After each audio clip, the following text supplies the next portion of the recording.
There we go. We are now recording. So I came across you on Paul's channel, Paul Vanderklay's channel, a while back. I saw you guys had a conversation about Owen Barfield, and then I guess you'd seen me similarly on his channel, looking to have a similar kind of chat about that, and so that's how we ended up connecting. And so I have a ton of questions on Owen Barfield because I've been reading him for, I guess, like the last 3 or 4 months. And I find his thought really very, very profound, but also very difficult to wade into. So I'm really excited to kind of get your ideas on some of this. But one of the questions I had for you was, how did you first discover Barfield? Because he's kind of this, an oddball in a certain sense. I think most people, have probably heard of him in some sense in relation to C.S. Lewis, if they're familiar with him, or Tolkien, or the Inklings. But how was it that you kind of waded into the deeper end of Barfield?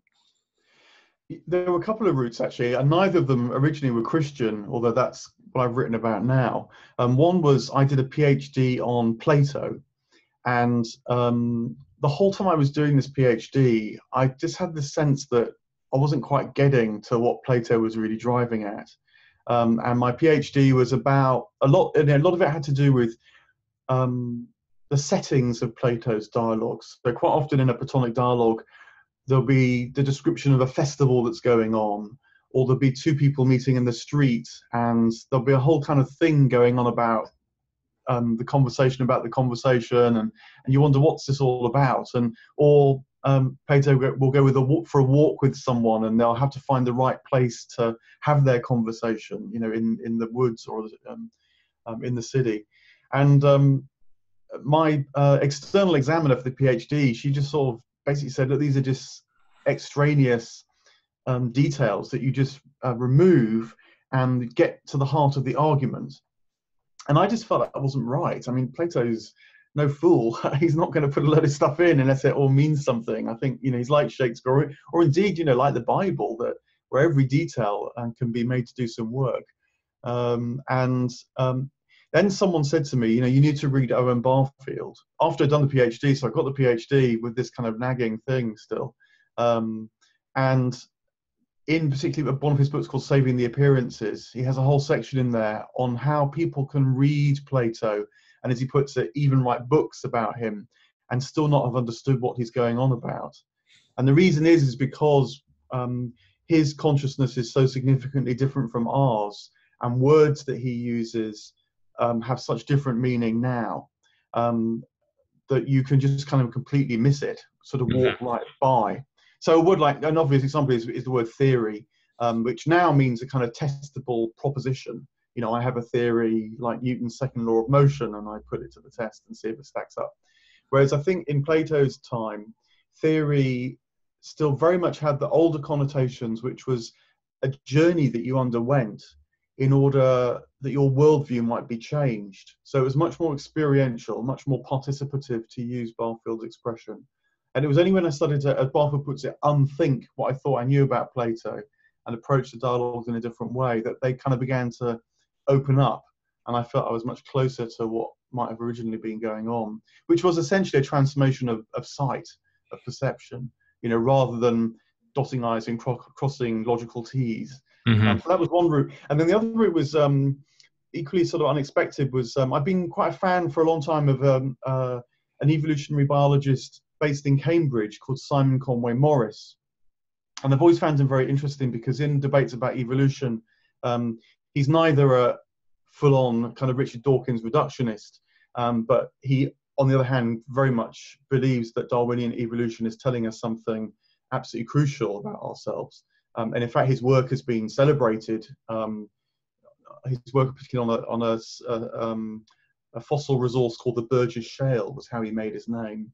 And then he's subsequently made his name around the idea of convergences, that evolution produces the same solutions to evolutionary problems. An obvious example is that we have binocular eyes, octopuses have binocular eyes, and yet these have evolved in completely different evolutionary pathways. And yet it seems that evolution produces these convergences. So he's very interested in that.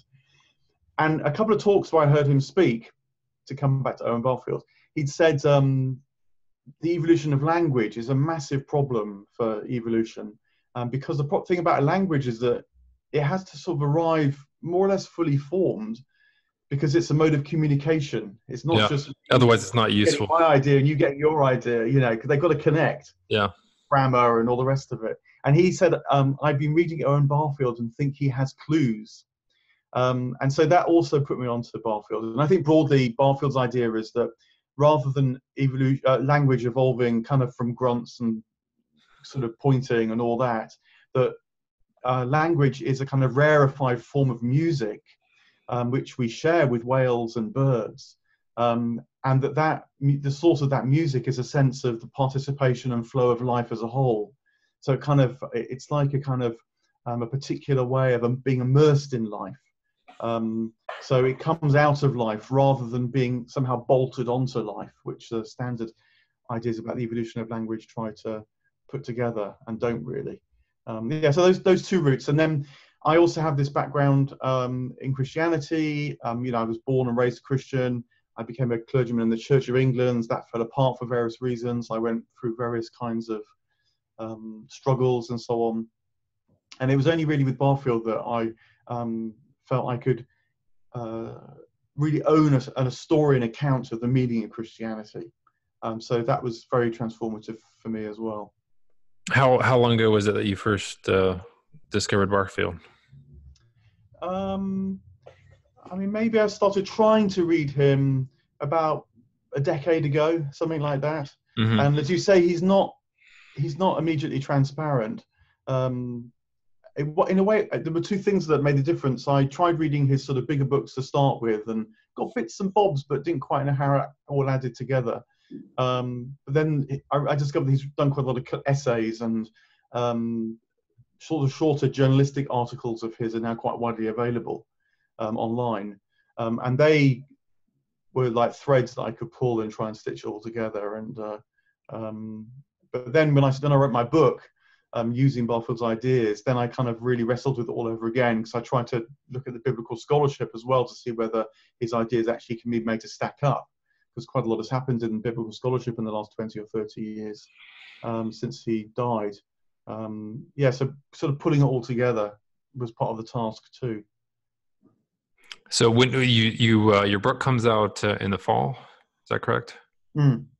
Actually, at the end of August, so pretty soon now. Yeah. Very cool. And how long have you been working on that for? Well, I think that was about 3 years. I had to kind of decide what I really wanted to do. Was I going to try and write a biography of Barfield or an introduction? And then I thought, no, let's try and go for where I think it really matters and where I hope it can connect with other people, because they'll have the same kind of questions that Barfield might resolve. But then it took quite a long time to do the research, not just on Barford himself, but all the biblical stuff particularly, because I wanted to see whether he's making quite a strong claim about history and about the meaning of history, which of course all Christianity does. But I thought I need to test this out to see not so much whether all biblical scholarship points to Barfield, but at least whether there's a kind of central strand of respectable biblical scholarship that supports his case. And there is. So I was very happy about that. And discovered lots of little details actually on the way, which were even more exciting, about burial practices in ancient Israel and things like this, which provided very nice illustrations of his argument at various points. Very interesting. I noticed, Barfield ends up joining the church fairly late on in life. And I'm curious what your assessment of that was. Was it like, was there a particular turning point he'd reached, or was it, did he see some connection between the rituals and community of the church that he felt would help him, practice or move towards this final participation? Or what do you think was that kind of, what pushed him over the edge that he'd actually end up joining the church? Yeah, he was confirmed an Anglican, I think in about maybe his late 30s or something like that. His wife, Maud, was a Church of England goer and very committed. And C.S. Lewis, of course, by that time had become a Christian as well. Was it late 30s? I thought because I thought it was in sometime in the 1940s that he joined the church. So that oh, would right, well, be... maybe you're right. Maybe you're right on that then. Yeah. So maybe it's a little later. Yeah. He was sort of middle-aged by that stage, put it like that. Yeah. Okay. So, and in the early part of his life, Barfield had been very influenced by anthroposophy and Rudolf Steiner. And Rudolf Steiner was one of these 19th century kind of esoteric mystic figures. Actually, originally he'd been quite a mainstream philosopher in Germany and had worked on the Goethe archive. And Goethe in Germany is a bit like Shakespeare in England. He's like this leading cultural figure. So he was quite a respectable figure in that way. But Steiner all his life had these kind of clairvoyance experiences. And in the later part of his life, he started talking about it. At first, he got quite involved with theosophy, one of these 19th century esoteric movements that sort of went very pear-shaped. And he broke with them.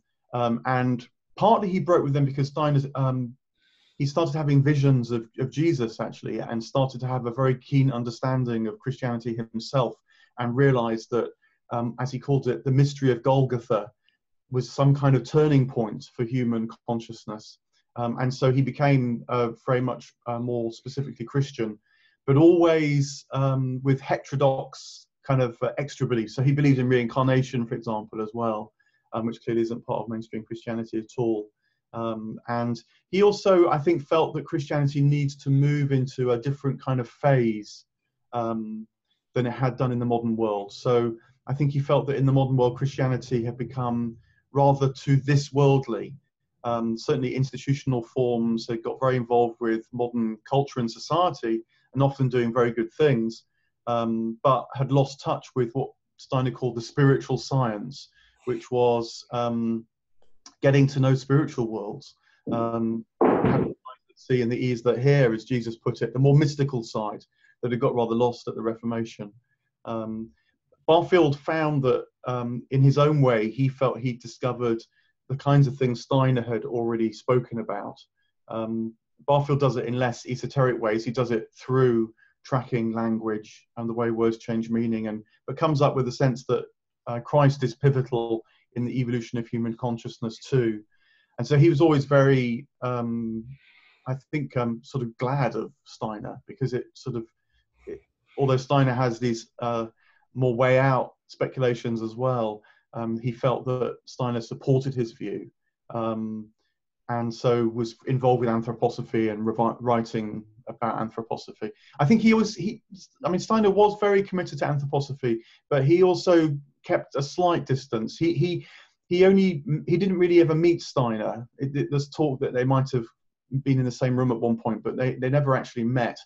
After Steiner died, which was when Barford was quite young, anthroposophy split in the UK, and so got involved in factions and things. And I think Barford always kept a bit of a distance from that. But the organizational side was one thing, but what Steiner was driving at, I think he did think was so. Lewis never liked that, and his wife Maud didn't like that side of things either. And so I think when he became an Anglican, it was good for them. Yeah. He sort of signed up to something a bit more mainstream. Do you feel like that there was pressure there that led to the, or do you feel like it was also a convergence of his own thought as well?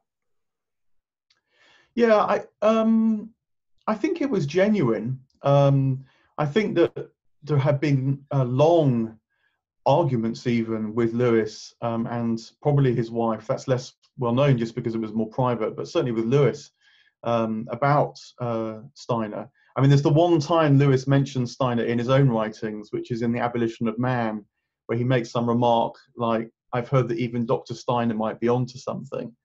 So it's a very kind of minimal praise. Yeah. So I think that I don't know if pressure is quite the right word, but certainly the case for mainstream Christianity would have been very powerfully made by Lewis, of course. Sure. Yeah. So, I mean, Barfield did actually say that he was very involved with the Inklings, with both Lewis and Tolkien. And of course, Tolkien was a cradle Catholic, and so was a Roman Catholic all his life. But that he felt that, as it were, he had more to show them than they really had to show him. They were genius writers. The Narnia stories and the Lord of the Rings are genius novels, and Barfield couldn't do that side. He did write novels and mythopoetic fiction as well, but they weren't the great successes, obviously, of Lewis and Tolkien. But nonetheless, I think in terms of ideas, he was the one that made Lewis and Tolkien think. Yeah. So the direction of travel was more that way with them. Yeah, it's interesting because it almost seems like he was kind of in a certain sense on the periphery in a certain sense of the Inklings, because of his his life in London kind of kept him occupied to the extent that he couldn't devote the amount of time to it. But for him, he came to it with this kind of still amateur enthusiasm, whereas perhaps which maybe allowed him to stay open to other possibilities rather than kind of have to take the hard line of a certain intellectual rigor that the academic life maybe would force upon someone to kind of crystallize their thoughts in a way that could be articulated in language. It seems like he was able to kind of spend his whole life kind of wrestling with what lay beneath the surface of certain ideas for him that he was really obsessed with. I know with the Steiner stuff that Steiner had some sort of, I don't know, spiritual practices that he would that he as a way of kind of training or disciplining consciousness to see the world in a certain way. Was there any connection you found between that and Barfield's ideas of participation or final participation? Yeah, so Barfield felt that final participation, as he called it, the key practice there, which was also one of Steiner's key practices, was the practice of imagination. And they meant it very particularly, like you find in Coleridge and Wordsworth in the Romantic tradition, the imagination for them is a kind of reaching out to the world around us and seeing when the world speaks back to us, because our imagination feels like it's really touched something true or powerful or amplifies the sense of life, as happens in poetry.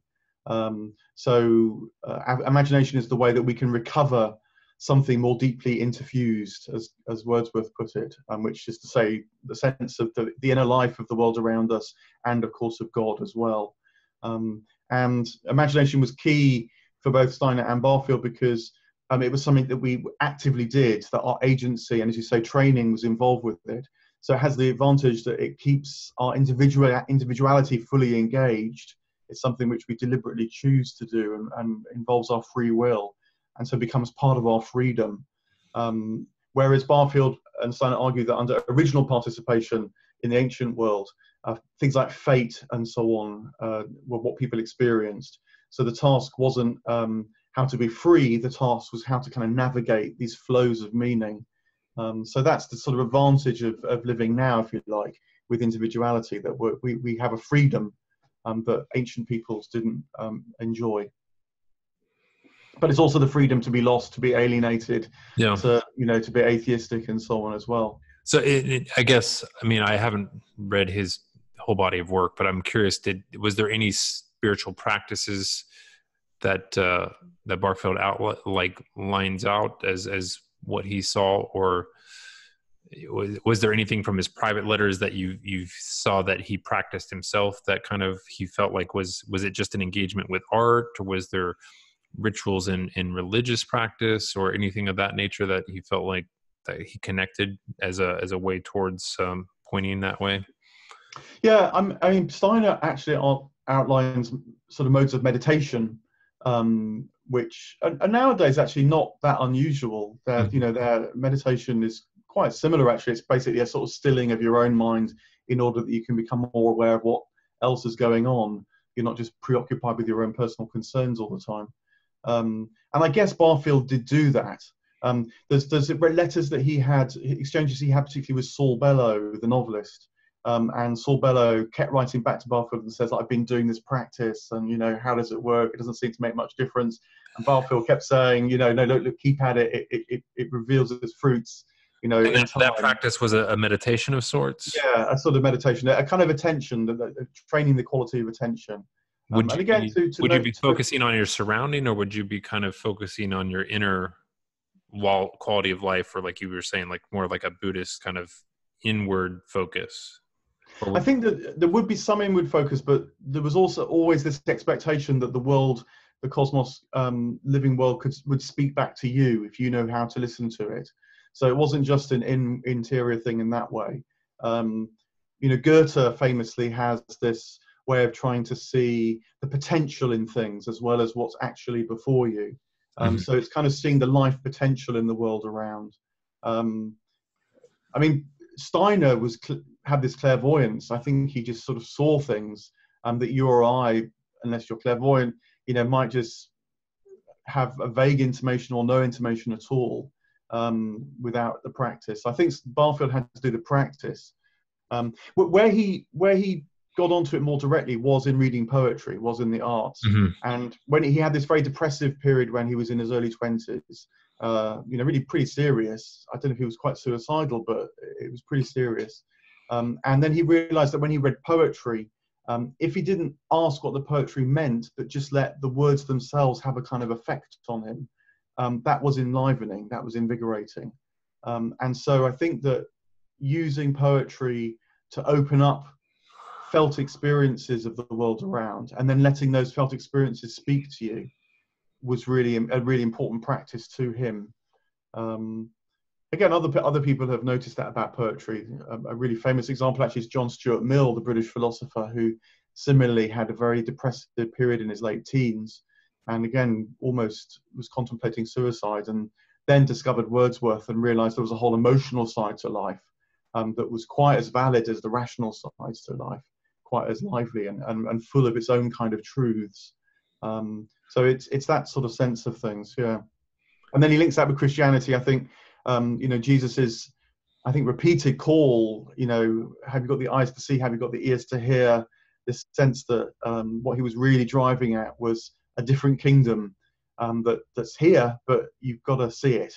And yeah, so I think that's why poetry and Christianity and all these things, practices kind of come together in Barfield.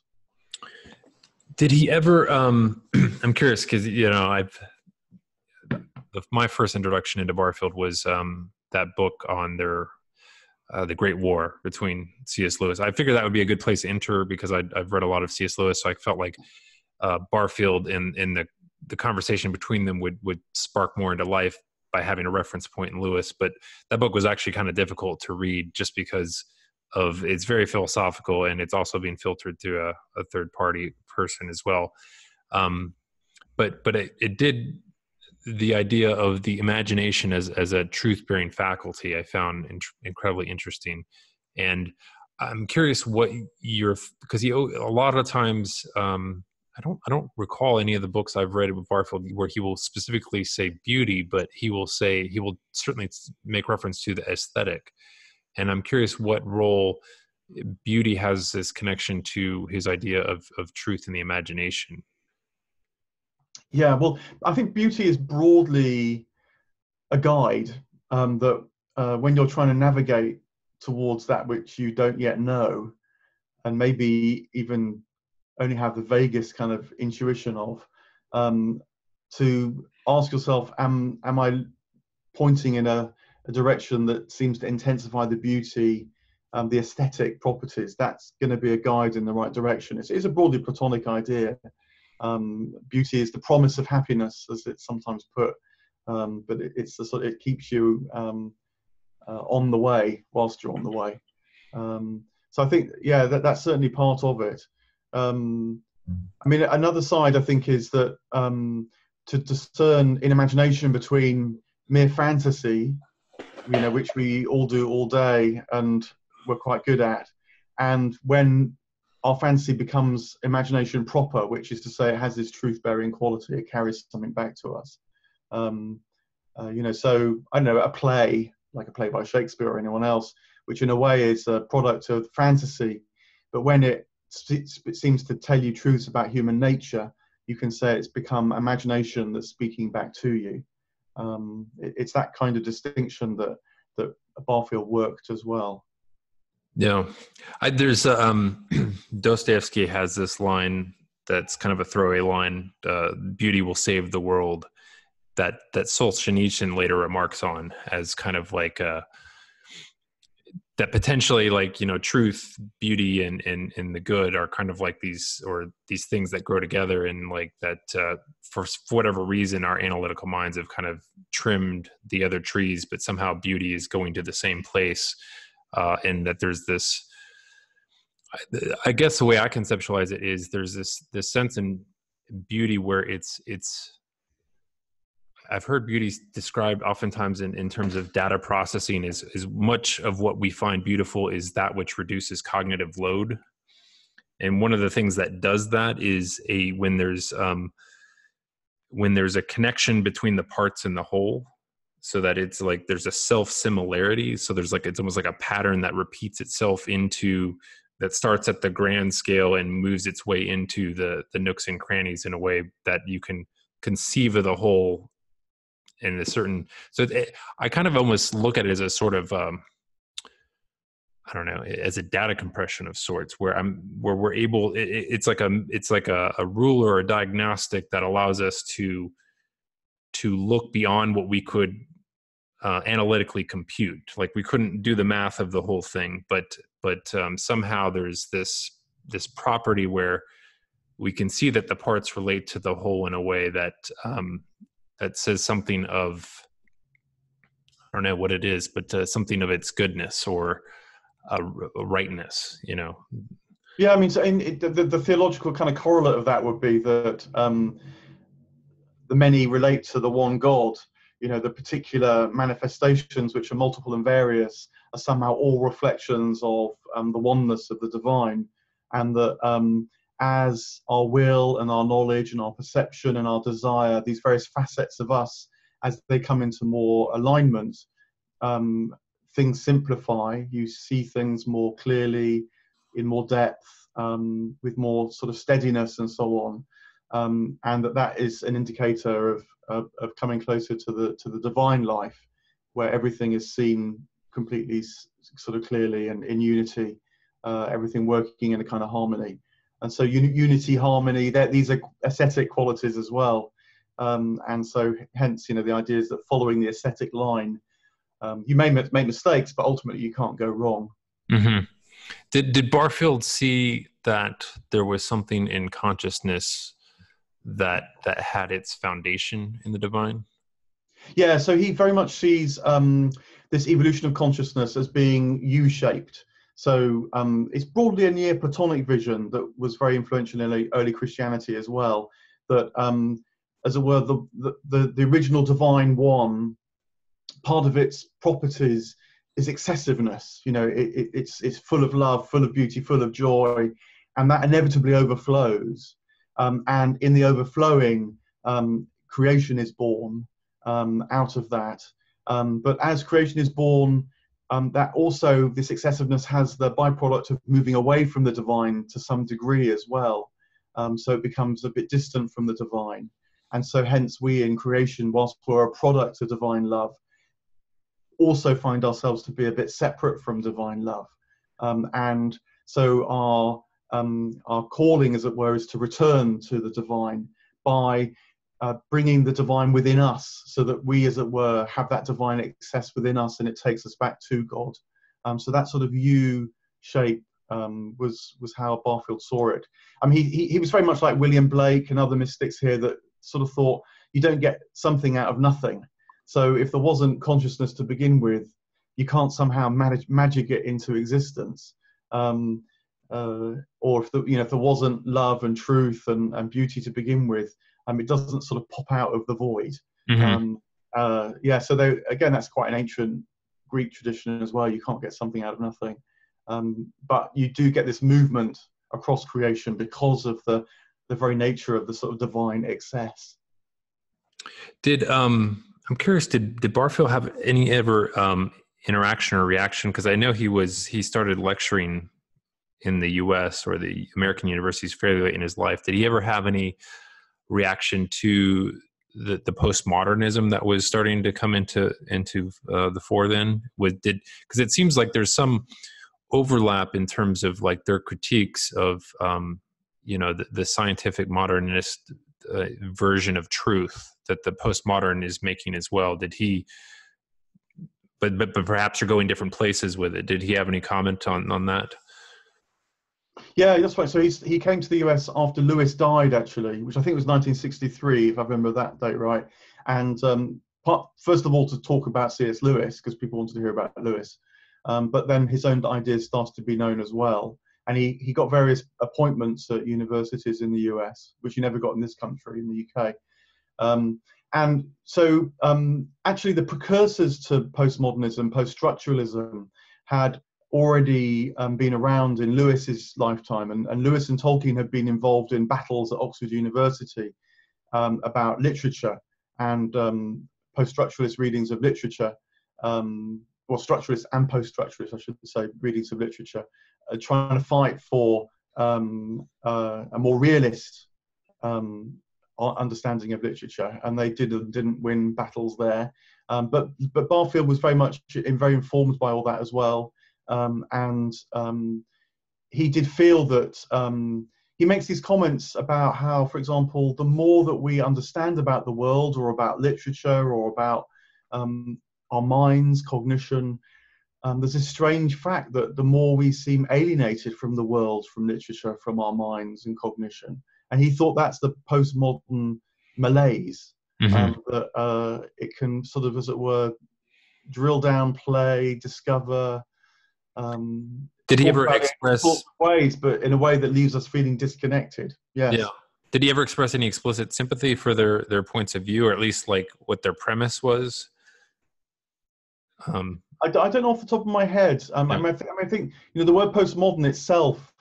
When did The Condition of Postmodernity? When was that written? That was the kind of big book, wasn't it? So Barford dies in '97, so he may have just caught that, but whether or not he actually read it, I don't know. Gotcha. Post-structuralism and that movement, he was well informed of then, and thought about it in terms of meaning. Gotcha.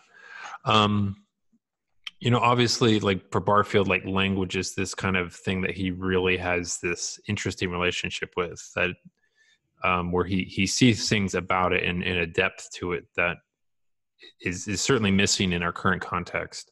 But I'm curious, did he also look at all like the structure of story as a kind of as a narrative, like what that narrative structure does with language, and how it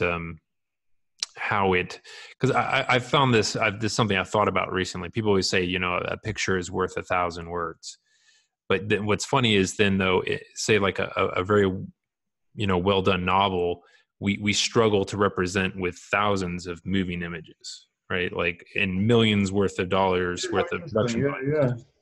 This something in the structure of narrative that and also the way language has this evocative quality to it that is really deep and profound in the context of story. And I'm curious if he's always he's down in the weeds, but I'm curious, did he ever pull up and look at things at that story layer and have comments to say there? Yeah. So the weeds level, you mean sort of talking about words themselves? The language themselves. Yeah, he goes so deep with the language. Yeah. So I think when it came to the higher level, perhaps he wasn't so interested in that. He did write stories himself, and I think realized that stories could convey a felt sense of things that just pure description in nonfiction couldn't. Have you read any of his stories? I know they're in the process of being published. They're all being published now because of the work of his grandson, who's getting everything into print. And there's some short novellas that are sort of sci-fi, actually, set in the near future, sort of on this planet. But set in the near future, one's after a disaster, a sort of apocalyptic disaster. Another one, there's a kind of ecological environmental meltdown going on. And he uses the stories to convey his ideas of participation and then alienation.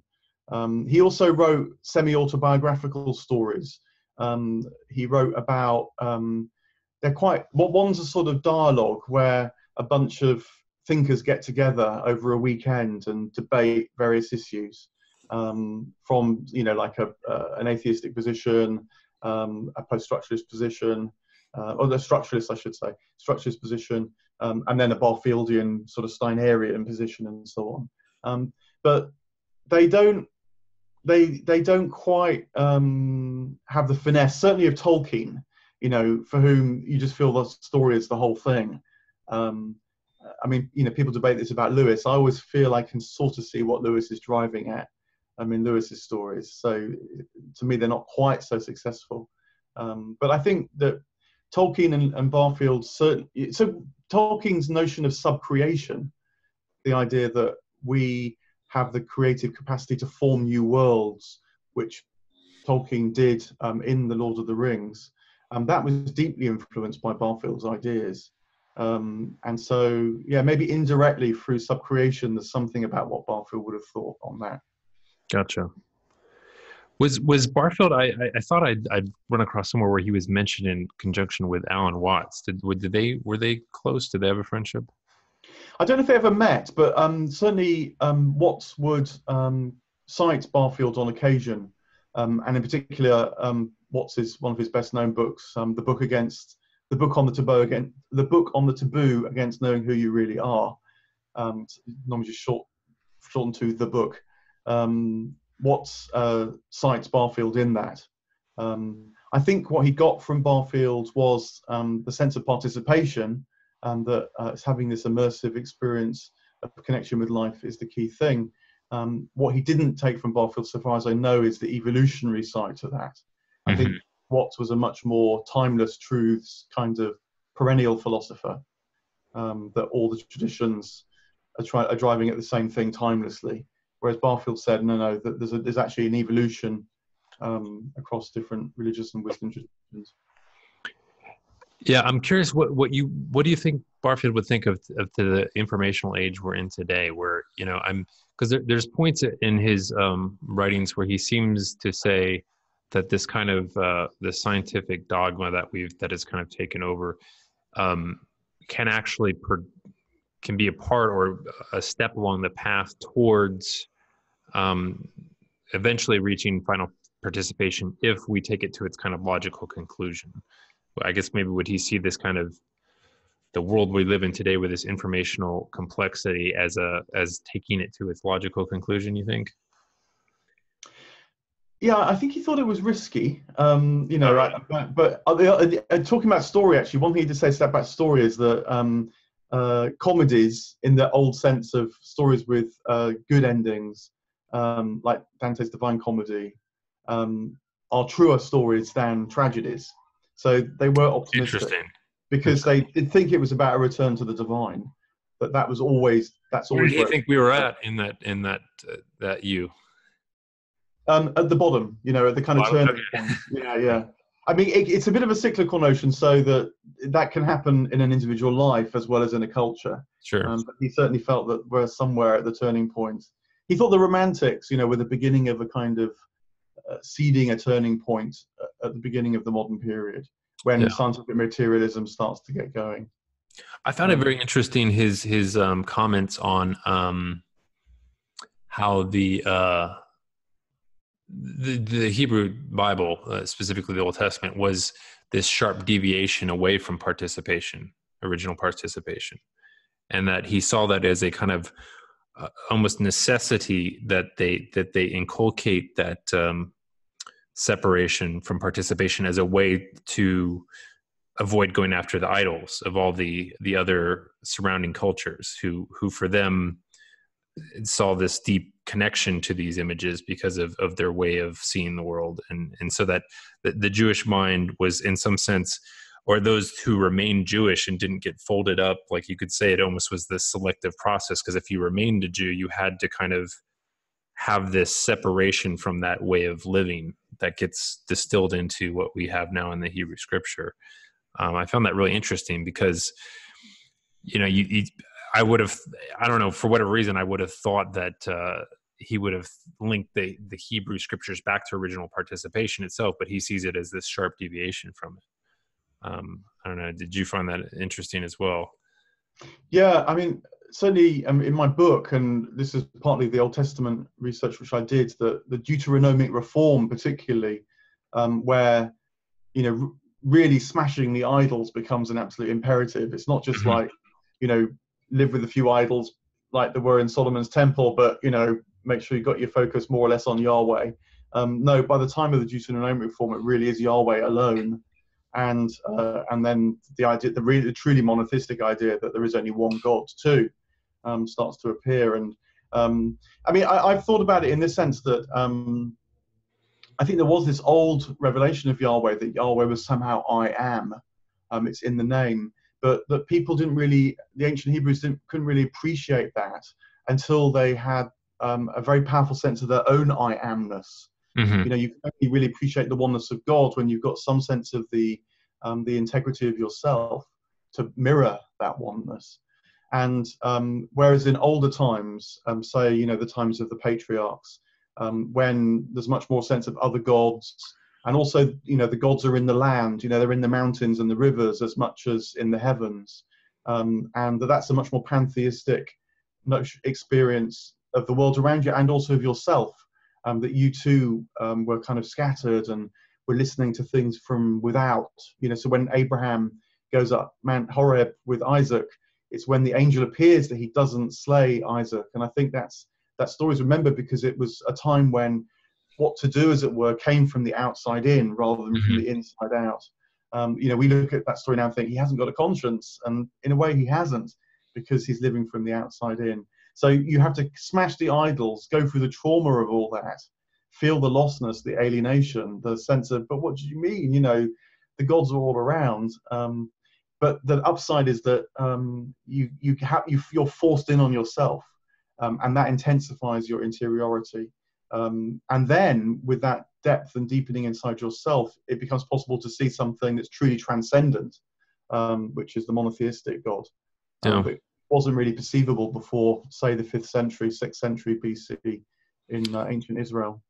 Yeah, I found it interesting too that he makes the point that that the Hebrew language itself is one of the most figurative we still have access to. That and that in some sense it was in some sense most affected by original participation in the language itself. So that in their being asked or having to move away from it, the language wasn't doing any of the work for them.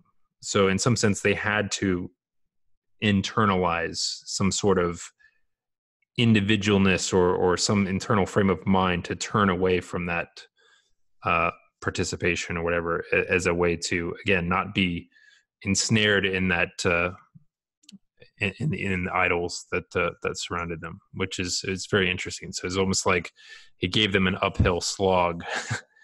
God did to try and overcome, which I think I'm not fail to do over and over. And then kind of, I guess you could think of in the sense today that, you know, the fact that it still exists, that they have succeeded, that they went through all that and they still have an identity. Whereas you don't see that any other, you know, there's no other Near East cultures that have survived today, that there's something of that has been saved or maintained is very interesting. Yeah, it really is. I mean, I think that, you know, the Hebrews developed the capacity to carry God within. So notions of diaspora become important, or in the exiles that becomes survivable when you don't have contact with the temple in Jerusalem. And that was a very novel idea for a religion that's placeless in the ancient world. And in fact, after the return with Cyrus, it's now realized that many Jews who were in exile didn't return. They didn't want to, because their religion had become something that was primarily internal. Yeah, it's very fascinating. I mean, I think the reign of Hezekiah, I'm not a Hebrew scholar, but the reign of Hezekiah, I understand, is very crucial here, because Hezekiah is after the northern kingdom's fallen and people flock to Jerusalem, which greatly increases the power of Jerusalem, but it turns it into a city-state effectively.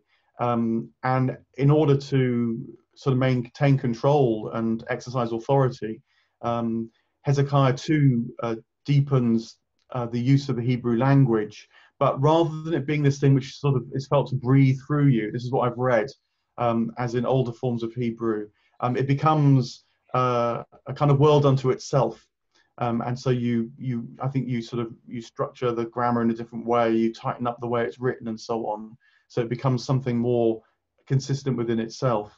And that too intensifies the sense of interiority, because then it becomes about you and the word, rather than say you, the word, and the world around you. That the word is just channeling. Interesting. Something like that, anyway. Yeah. Another comparison you might want to make is with hieroglyphs in ancient Egypt, which are all symbols of one sort or another, that are directly connected to the natural world. So it's appealing to you at these various levels, whereas Hebrew becomes iconoclastic, and so again, it draws you into yourself when you read it. Yeah, I found really interesting too. He talks about the language itself, and I guess modern attempts, people are trying to figure out, well, how do sounds relate to meanings, and how that's a really difficult affair to try and figure that out. But he mentions basically the consonants of the language form this kind of structure, and that the vowel sounds, which obviously until recently, or like sometime in the modern, not modern period, but like after the Christian era, that the vowel sounds were reintroduced in the script form, but that vowel sounds were like the breath of life of certain sense, which was breathing something of back into the text, something from the human being reading it, or something like that. That there was this kind of interplay that was expected between what was what was structural, or like what was concrete and would stay the same, and what was kind of added back in as a I don't know, reinterpretation of it in some sense, that was played out as a kind of liturgy in the reading of the text itself. I found very interesting. I think that relates to this idea that language comes from music, that it's a very focused kind of music, that can point to abstract ideas and notions, and name people and do all that kind of work that language can do, whereas music is much more intuitive. It conveys mood and presence and place and so on. So music is clearly kind of lyrical to some degree as well. Have you heard of a biblical scholar named Drew Johnson? Have you ran across him at all? No, I haven't. No. Okay. It's funny, I just was reading or saw him the other day. He's been influenced by the work of this lady Esther Lightcap Meek, who in turn has been integrating. She's a philosopher, but specifically writing about Michael Polanyi, who was a scientist and philosopher who had a certain concept of realism, I guess. But so she focuses on epistemology. And anyway, Drew Johnson, where he's gone with this is looking into the Bible. What's the Bible's epistemology? And what he's come up with is that it's in these rituals, that there's a doing to know, that you do the thing, and then it makes me think of participation in this sense. And the reason I thought of that too, because he made the comment that, a lot of people that are biblical scholars, if you ask them, okay, how would you characterize the Hebrew text? And he says most, biblical scholars will say, well, it's kind of like, the Babylonians and the Egyptians, they put them in that kind of same bucket. Whereas people that study a larger Near East text, they say, no, the Hebrew text stands out as on its own, as this sharp deviation away in terms of the intellect coming to the fore, and kind of a very sharp deviation that it does. We don't get anything like it until the Greeks come on the scene. That it kind of stands out in this way, and my wondering if the rituals themselves, that's what he studies, is kind of what is rituals, and how he even talks about like science, the way it's performed today is all about these rituals that you perform, and that's how you know things. Like even like say a radiographer, and the ways in which he goes through this ritualized process in terms of how he looks at an X-ray and what he sees versus what he doesn't see, based on kind of this whole liturgy of things he's done over a long period of time that allows him to see things that aren't there that anybody else could see, but he can see. And that's what these rituals that are inscribed in the Hebrew text are kind of intended to do. Like you do these things, and in the doing of them, you can see something or know something that you couldn't know otherwise. That's really fascinating. I've not heard that. I mean, it makes me think of the field of embodied cognition now, which is talked about, and the idea that we think with our whole bodies, not just with our heads, and it's why we wave our hands around when we're explaining things. And then brain scans show that emotion and ratiocination and movement are all overlapped.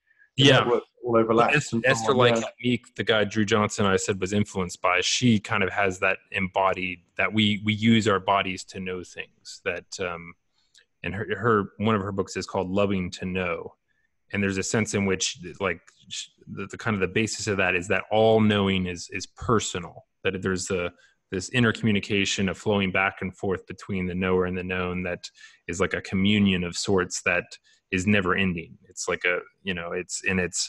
it's ineffable in a sense, and that all knowledge in some sense is characterized by this. Well, I mean, again, it's a very ancient notion, and I think it's one of the reasons I understand why Plato is so interested on the settings of his dialogues and what the characters are doing. Are they taking part in a festival? Are they going for a walk? Whatever it might be. And it was, again, pretty standard idea in Neoplatonism that to know something is to share in it, to participate in it. You can't know what you don't also experience. Yeah, that's what it made me think of, exactly, participation. And, the sense in which Viktor Frankl says this in his book, Man's Search for Meaning, where he says, you can't know another person without loving them. And that in the loving of them, you also come to see their potential and help bring it to pass. So there's like this sense of it. Again, it's a very clear sense of not static, but something dynamic that you come into contact with. And I always have this sense of anything in a loving relationship. There's kind of this deformation of the lover when whatever they're looking at, kind of, you could say it deforms or it informs them. It changes the shape of something inside of them, that they have to pay some certain price of. And you could say the same thing with these scientists. There's something inscribed in them that by the repetition of interaction with this thing, it now it takes up formation in them. Like there's like this union of the two things that comes together, and there's a price or a sacrifice that must be made for that imprint, for something to be imprinted into you in that kind of deep way. That's really fascinating. It's like, it sounds a bit like an initiation, that you have to go through something that remakes you. It's not just sort of learning by rote, if you like.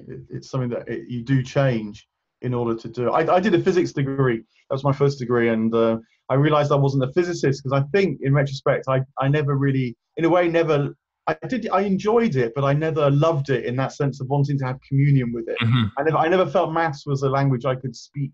I could sort of learn it, but it was always a bit pigeon maths rather than really getting it fluently. And so that does make sense to me.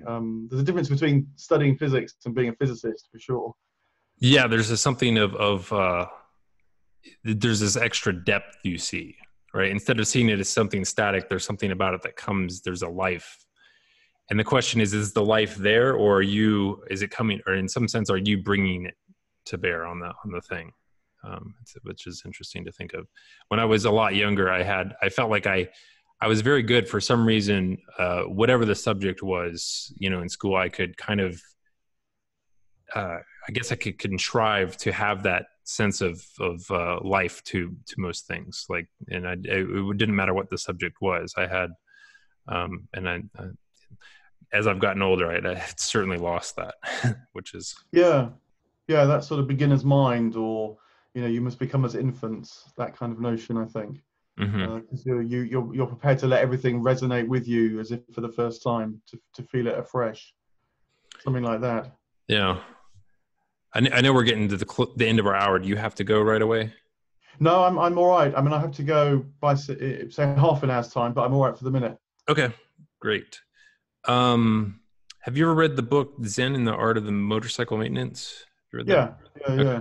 I don't know if you're familiar. There's a woman who has a channel that she's going through that book. Have you? Oh, okay. I haven't. No, look that up. Okay, I think you might find it interesting. But she has, I guess, some people that are either influenced by that work, or maybe I don't know what they've come up with this thing called the Metaphysics of Quality. Has you ever stumbled across that? Yeah, I mean that was his original idea. So, yeah, he sort of wrote about that afterwards. Yeah. Yeah, so that's what she's intending to. I was just thinking you and her might have an interesting conversation. I was hoping Paul had her on his channel a while back, so you could go back and look at that conversation. And I was hoping they would, in their conversation, get into some Owen Barfield, because I think there's a great overlap in terms of this metaphysics of quality and some of the ideas of Owen Barfield in participation.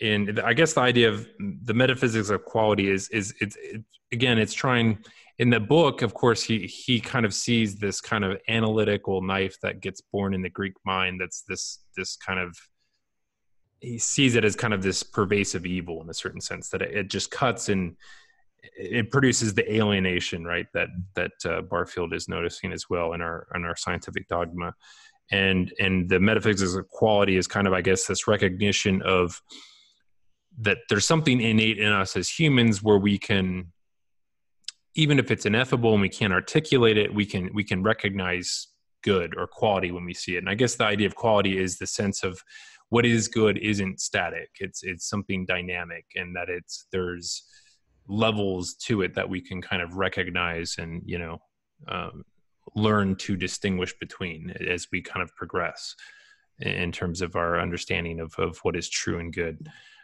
So she's trying on her channel to kind of articulate that. And I feel like it would be really well informed by some of Barfield's ideas. Yeah, I mean, the just one response there is this question of whether Plato is like the good guy or the bad guy. Was it him that brought down all these dualisms upon us, or not? I think it's a kind of key point that's debated. Right, back to what did he really mean? Yeah, exactly. And Barford's very much on the side of no. What Plato recognizes is that consciousness was changing, and we needed new ways of participating with the world around us that had to recognize our own growing capacities as individuals, but learn how to reconnect through experiences like experiences of quality. Quality is a very Platonic notion. So it was about reconnecting, not, as it were, feeling nostalgic for the old ways. And I mean, you mentioned the word analysis, and that's always a kind of a little trigger word for me, because Plato doesn't actually have the word analysis. Aristotle invented the word analysis about 50 years after Plato died. Mm-hmm. And so that idea that by breaking things down, you can understand them, it isn't even in Plato's universe. And actually, even to be fair to Aristotle, I don't think he meant in a reductive sense. He meant that our minds can see lots of different angles and lots of different takes on the natural world, and that's a joy that connects us with the natural world, because our minds can feel like they fit the natural world in some way. Analysis was a kind of fit for him, rather than this complete stepping back, which I think only really comes in the modern world. I really do think it's a Cartesian problem, not anything that you find in the ancient world at all. Yeah, it's interesting. It's in this evolution of consciousness, there's certainly like this layering that's taking place, where what is present in Plato, like again what you said, these words had different meanings to Plato than they do now, and we've kind of reinterpreted them. But in a certain sense, though, Plato and Aristotle are laying this foundation for what gets built on them later by, you could say, the fossilized remains of what they said, not the living version of it that you have to really kind of have a participatory way of knowing to kind of interact with, or at least try and reimagine.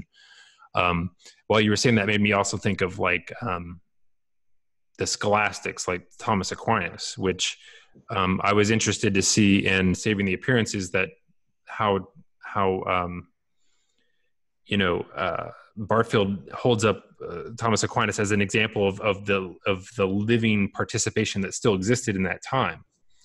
Whereas what I associate the scholastics with is a further narrowing of the Western mind, in a sense, especially in how they relate into and define God, which I've always seeing that what built out of that was these kind of very narrow, I don't know, this is just my own personal take, but like a kind of a narrowing of a God that is kind of changeless in a certain sense. Like it's this, in my mind, a Greek philosophical concept, of omniscient and all-knowing and in a sense ever unchanging, which doesn't seem to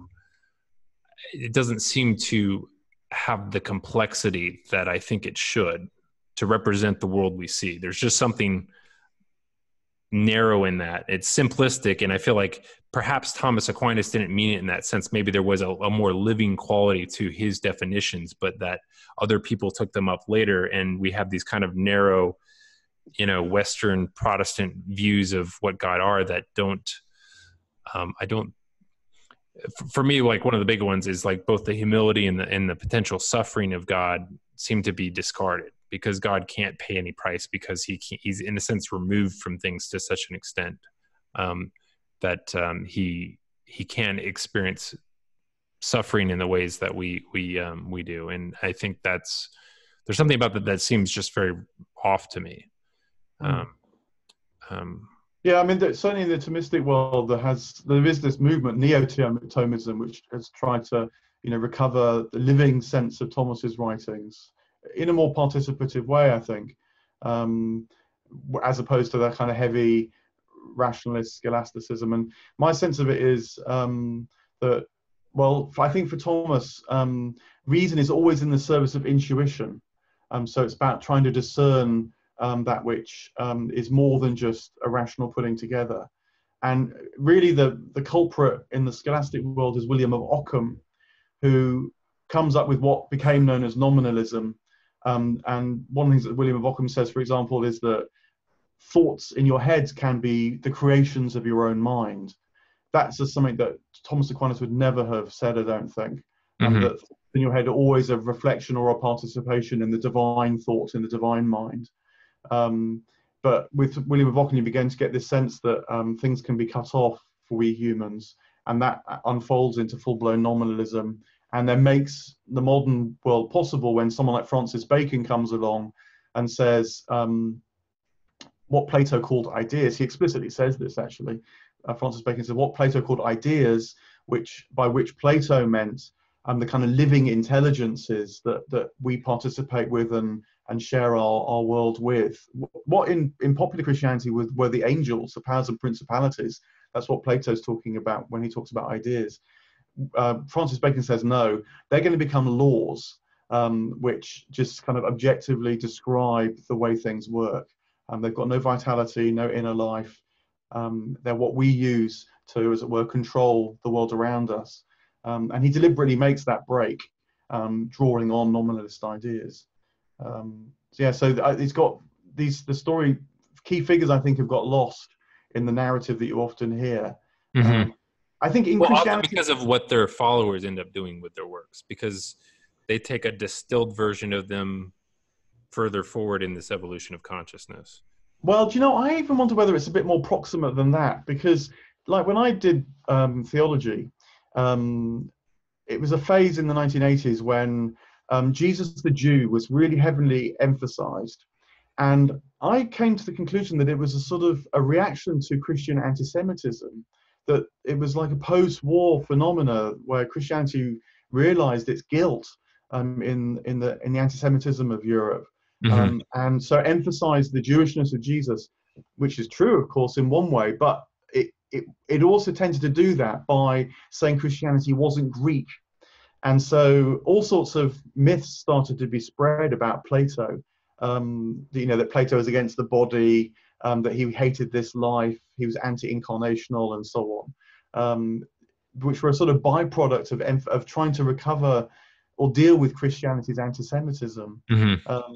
And then also in the philosophical world, there was this big thing in the 80s, which again, because I think it didn't understand participation, thought of Plato as a kind of mini dictator, like a mini tyrant, who minimalized everything in this world in pursuit of some divine other world, without realizing that Plato felt that these worlds intimately participate with each other. And it's only because we get intimations of the divine, that this world feels alive at all. That things like beauty are exactly images and mirrors and reflections of the divine, the good, the beautiful, and the true. Yeah, so there's a whole complicated but much more proximate story, I think, involved in that as well. Yeah. I'd heard in your recent conversation with Malcolm and on the Unbelievable podcast that you said that you'd been a priest and then you'd spent a period of time kind of in a more agnostic phase. But you said also that you kind of always had a sense of God's presence, or like something. I'm curious, how did that manifest itself to you? Like what was that experience like, and what did you kind of attribute it to, even in your agnosticism? Yeah, well, I think it was the thing that even in my most kind of alienated moments, the thing that stopped me being an atheist and kept me an agnostic was, I could still walk into a cathedral, say, like a great Gothic building, and feel this isn't just the product of the human fantasy. There's something else going on here. This is speaking of other worlds. So I couldn't quite let go of that sense. I couldn't just put it down to evolutionary adaptive advantage, or some fanciful display to make me mate with you, which would be the kind of evolutionary psychology explanation of it. That doesn't add up to me. So that, in a way, the spirituality of places kept me hanging on at my fingertips. And then, once I started paying attention to that more seriously and seeing where it led, it was a sort of gradual recovery through Plato's ideas. I did this PhD on Plato at that point, and then, then through Barfield, I've been able to reconnect that with Christianity. Gotcha. What kind of church are you affiliated with now, or if you are? Yeah, I mean, I'm Church of England. I've always been Church of England, so that's where I go to when I go to church. I'm in a bit of an off phase with church at the minute, to be honest. I feel that I need a bit of freedom to let my imagination grow in relation to spirituality in the world around us. I don't know. I know churches are very different, but certainly in the Church of England, it's very hierarchical. There's a very sort of powerful, to my mind, undercurrent of being dependent upon priests, and ultimately Christianity being something that's done to you by Jesus. And I think that I'm really kind of quite react against that at the moment. I think Jesus shows us a way and invites us to, as Paul put it, to become the co-workers, or to work out our own salvation, to take on this mind of the Logos. And I just don't really find that reflected in any full way in the Church of England at the minute. So I've sort of pulled back from the Church of England and are much more into sort of trying to find ways of exercising a more mystical kind of Christianity. But by mystical, I just mean, experiential or participative. So things like meditation are important because they're about just kind of quietening your own mind to some degree, so you become more aware of other things. But practices like pilgrimage and so on, I get a lot out of them at the moment. Sacred places, that kind of activity. Very cool. I had a thought there and I just lost it. It's completely gone.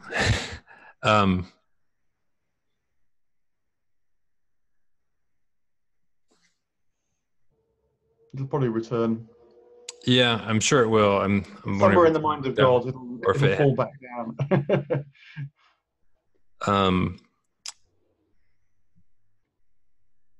I was related to Barfield and participation and and the thread's gone.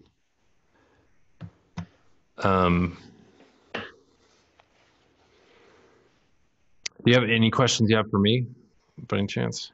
Yeah, I mean, so what do you feel is drawing you towards Barfield? What kind of questions is he either prompting in you, or are you wrestling with in relation to him? Yeah, it's funny. I felt I don't know. I had this kind of certain flavors of what he said just felt like it was very important. I felt like I just felt like there was something that he was connecting bits of things in a more congruent way than I had been able to do. Like he was. So for me, I spent a long time out of church. Specifically, I'd grown up in a Pentecostal denomination, and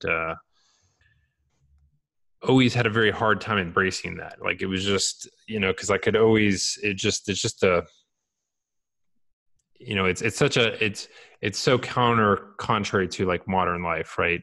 The things that they are putting forward in terms of religious practice and such. And so there was always this disconnect. And I was always like, is this real? Like I had that from a very young age. Like to what degree is this real? And I always was kind of testing that. But I had a kind of faith of sorts just because I had a confidence in my dad, and he always would say things like, God told me this or that. And there was something in his character that I trusted. And at a point later in life, like there were just some things happened in my family that made that harder for me to do. Not that anything he did was I don't know. There was some situations with my siblings and the way he handled it, and I just felt like he claimed to be hearing from God, and I was just like, this is so wrong. This can't be right. And the fact that it kind of just undermined the tenability of that, like, whatever faith I had that rested on the branch that was my dad was kind of undermined in that process. So it kind of fell away. And I guess what I learned is I didn't really have something of my own. It wasn't rooted at a foundational level in me. And so it kind of fell apart after that. And the connection back to it has been kind of I guess similar in some sense to what I think you were describing, somebody who had like, a rediscovery of the emotional life. And I've always had this kind of deep distrust of emotions as a kind of like, just this kind of weird, thing that may happen to line up with what's going on, but may not. And, it's really kind of, you should, dwell on the facts and keep your eyes on them, or you're going to get misled, right? You're like the up and down quality of emotions is just like something to, be ignored, enjoyed every once in a while, but most of all just ignored. And I had some situations in my life where like everything kind of fell apart at once. And along with this was experiencing a lot of strong emotion. And I kind of put it to the side because I was like, well, I've had a rough time of things lately, and that's probably what I'm feeling. It's no big deal. I just need to maybe spend some more time on myself and all those kinds of things. So I kind of ignored it. And then at some point along, I decided, well, I'm going to see where this leads. Like I feel like something is talking to me here, even if it's just my own body trying to tell me something that I should pay attention to. And out of that was born this whole process of, I don't know, this idea of suffering and it being connected with what is ultimately good. And it was kind of just a weird imagistic idea, but it was so moving to me and beautiful that anytime I saw it presented in a story or just like something caused me to reflect on it and see it as real and operative in the world in some specific sense, I would be like brought to tears almost. And so at the time, it was kind of obvious to me. I guess there was some connections to that and the Christian idea of redemption, but I didn't really want to go back that way because, I just didn't want to. I was kind of had rejected that, so I kind of wanted to go my own path. But I ended up having this experience with a person I just met who was in a tragic accident, and just being close to him, and he was a Christian, and seeing that this suffering operative in him and how he was still overcoming it. I don't know, something in that just I felt like there was something so real and profound there that I couldn't turn away from it, and also that I had this sense of like, I was having experiences that were real, and I needed to not just make them intellectual, thought exercises. I needed to act them out in some way. So that's kind of brought me into re-exploring Christianity and faith, but I also kind of have this sense which I'm holding it at arm's length as well, and wanting to kind of critically analyze it and not just kind of fall back into something that's foisted on me from the outside. And so it's, Barfield for me seems to be kind of a guide in that path, because it's something of what he did. It's like he got to Christianity in some sense by independent means. And I guess maybe maybe it's arrogance in me that wants to take my own unique path in a certain sense. But I see something in him that is able to experiencing something deeper or wider frame on life that has a place for God in it, but also has a very strong connection to experiential reality. That it's in touch with something solid that you can knock your head against, or you can feel is substantial in some way. I don't know if that made sense. I was trying to compress it, but it probably went all over the place. No, thank you. And I mean, I think that sort of sense that, I mean, one of the things that I got from what you said is how beauty can be both tragic as well as elating. And I think that's in my mind, that's the difference between, you might say, feeling and emotion. That beauty, at its truest, is a kind of feeling that you're aligned with something. And then it can spawn all sorts of just different emotions at different times. Emotions, as it were, come and go. But if you can connect with that deeper feeling, that deeper undercurrent, then you can find something that is, profoundly grounding, I think, in life, and that it has that participative quality, rather than a transient, fleeting kind of quality, which is more of emotion. Yeah. And also, I mean, Lewis famously talked about joy, which was actually this kind of ache and yearning in him, as much as something that was fulfilled and given. Yeah, and that's certainly with my experience is a kind of intertwining of what you could think of as joy and suffering. That there was some sense in which the two were inextricably linked. That you, in some sense, you couldn't have one without the other, which is often what you find in stories, right? Like, if a story is really great, the highs are experienced in relation to the lows of the characters, right? The whatever they overcame or whatever they went through. If, I was having a conversation with Paul recently where he said, hey, if the story was just rich people that were just happy throughout the entire thing and got everything they wanted, that's a horrible story. Nobody has an interest in that. So there's almost like a necessity in some sense for the fall, because that allows for the beauty of redemption. Yeah, and I mean, again, but I mentioned Dante earlier on, the Divine Comedy. It's not just a happy story. It's a story where you see everything, and then you can know that something is complete. That it's a joyfulness at the end. It's when everything's been seen.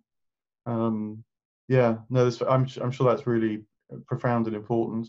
Barfield, one of Barfield's essays, I forget the title of it exactly, but it's where he basically says, if I'd never heard of Christianity, I would have had to invent something like it. Through the evolution of words, that he saw through the evolution of words, this sense that there was a kind of turning point. He likens it to a tide, where kind of words reached a kind of high point, and then something turned and they flowed out again. And it's to do with this idea that consciousness moved from the outside in the ancient world, kind of paused for a moment, and then started to move from the inside out. He says, when he then, as it were, remembers the Gospels and Jesus not only saying the kingdom of God's within you, but also saying things like, it's not what comes in that matters, it's what comes out that matters. These apparently odd kind of remarks in a way. Mm-hmm. Barford goes, that is why I'm a Christian. Because what I sort of saw for myself, I realized had already been seen. And so it's that kind of profound sense of connection for him. That reminded me of the question I had that I forgot. And the question was one about agency and free will, and how, I guess, in Barfield's thought, there's kind of been this interplay over time of that, in some sense in which in original participation, like you were saying, Abraham, what the outside tells him what to do rather than something internally. And like, so that in some sense, they're like, in original participation, you had some sense of free will, but it was very constrained. It was like the options that were presented to you were very, limited. And it's like, we've gone through this process in some sense where we we are, you could say in some sense that where we are now at the bottom of that we have more choice than ever before, like in across so many different dimensions of reality. We have all this choice it's overwhelming, and it's also alienating, because there's always, no matter what you choose, you can always imagine that there's a better choice that you missed by choosing this thing. It's interesting. It's like, and I'm wondering if Barfield ever saw that having some connection to the Christian story. Like, for instance, in C.S. Lewis's thought, he writes a book called The Problem of Pain, where he kind of, a big part of his argument is, well, pain is necessary because it's a product of free will. Like, because we've introduced free will, it becomes a necessary product of that, and along with that, free will is necessary for love, and love is the best thing there is of all the things. That's the best thing, and it can't exist without this voluntary component.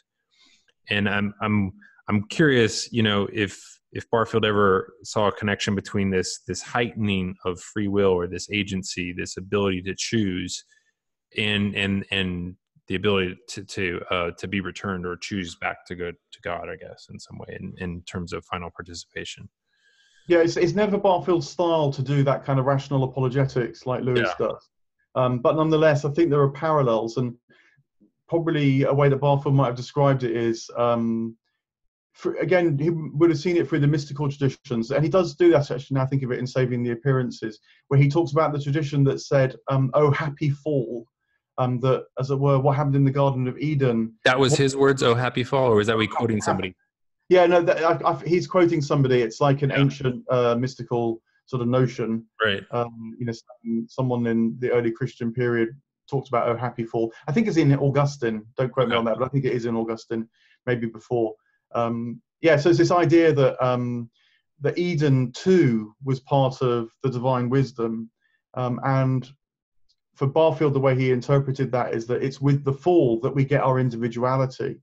So paradoxically, it's only with our individuality that we gain the vision of God, as the one God, the monotheistic God, the Christian God. That the fall both takes us away, but also actually is already us beginning to return. So he would have seen it in those kind of dynamics of consciousness, as it were. Rather than the slightly causal relations that Lewis tends to stack up. Yeah, I've always been a big fan of C.S. Lewis, but I always found that his rationalism could only take me so far, in terms of, like, I felt like he did a very thorough job of dismantling materialism and showing where it doesn't have a complete account that it would say that it has. Like, he shows the inaccuracies, that it doesn't follow along with its own line of reason. So that for me, like, it was always great as for leading away from that. But the rationalistic proofs of Christianity being the true religion, I found them interesting, but they weren't convincing in a persuasive way. The trouble with them is that in order to appreciate them, you have to enter this rather mechanistic world. Exactly. So the kind of price you pay for the proof is that you get alienated. I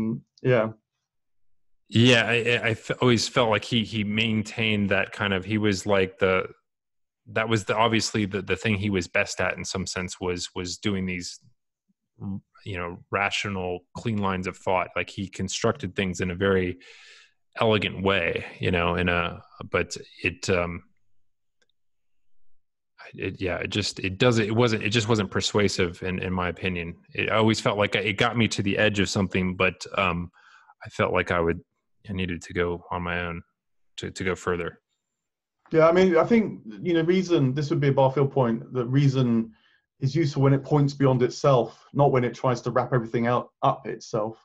And Barfield, actually, in his talks on Lewis, which he gave after Lewis's death, that have now been published, Owen Barfield on C.S. Lewis, He is asked, when is Lewis most like you? And he gives an example of a sermon that Lewis preached, which is published now as called Transposition. And Lewis has this transposition is a bit like participation. So Lewis, for example, talks about music and why it is that when we hear acoustic notes, we actually hear harmonies and melodies and emotion, and we feel, we're shown something much more than just acoustic notes. And he argues that what music does is it transposes from a higher plane into this material plane, a whole other world, a whole kind of experience of things. And he argues too that that's what the atoms in our brains are doing, that they're a bit like the notes on the page in music, that they transpose mentality, vision, intuition into the body. So it's a very nice, I think, this notion that it's transposed from the higher to the lower, that in order that we can share in it, but it also takes us back up to the higher in the very act of sharing. I mean, I think it's an incarnational idea as well. It's the idea that that in our physical persons is born the soulful, the spiritual, the divine, through speaking, through listening to music, all sorts of ways, as well as more overtly religious ways. Very interesting. Well, I know we're half past here now. Do you need to run? Yeah, I should probably begin to wrap up if that's all right. Yeah, I see people certainly. again at 6 o'clock. So. Okay. Well, I really enjoyed this, and I guess I'll send you a link so you can do whatever you want with the recording. Are you okay with me sharing it with anybody else, or? Yeah, no, please do. I'm very happy. I mean, I really appreciate the conversation. Thank you, and the wanting to really grapple with these things because they do matter. And so I'm on a bit of a mission with Barfield. Want to get the word out. So please do, and I'll share it as well on my YouTube channel too. Awesome. Well, I really appreciate the time, and yeah, I'm very interested to see and read your book when it comes out. And you said that's right here at the end of the month here? Yeah. So it'll be out in August the 30th. Awesome. And that's, I guess, on Amazon you can buy it and so forth? Yeah, it's going to be paperback, ebook, and audiobook, in fact, too. So whatever you want. Are you reading the ebook? Yes, I've done that. Or the audiobook, rather, I guess. Audiobook, yes, yeah. Very cool. Yeah, no, and we'll keep in touch directly and indirectly because you're obviously working something out as well, and I hope that you keep pursuing that and write about it and so on eventually too, because it'll be really interesting. Thank you. Yeah. All right. Well, I'll end the recording here, and I hope you have a great day. And like I said, best of luck, and we'll hopefully talk again at some point. That would be great. Yeah, that'd be great. We'll do. Awesome. Cheers for now. All right. Bye.